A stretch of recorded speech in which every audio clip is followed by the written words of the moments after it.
The Cabin That Remembered. You Are Not Alone. Final Chapter. The Last Light.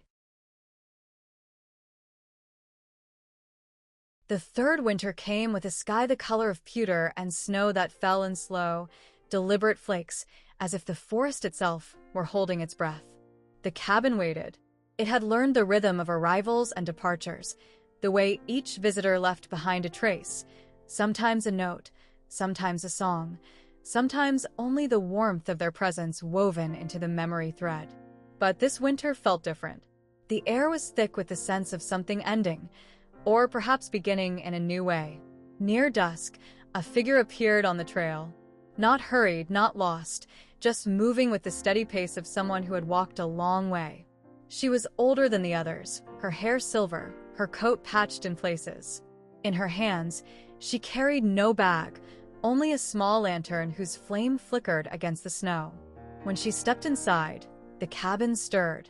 The hearth lit, the walls hummed, and the echoes of Elia's laughter, the lullaby, the fox sketches, and the quiet notes of strangers rose like a soft chorus.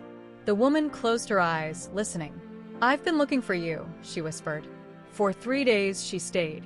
She tended the fire, mended a loose shutter, and walked the forest paths, leaving seeds for the birds. At night, she sat by the window, lantern beside her, and wrote in a small leather-bound book. On the morning of the 4th day, she placed the book on the table.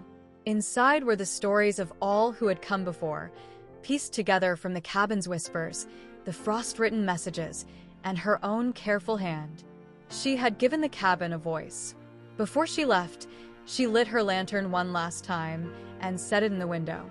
The flame burned steady, casting a warm circle of light into the snow. "This is yours now," she said softly. "You've kept us. Now keep the light." When she was gone, the cabin stood in the falling snow, the lantern glowing in its window.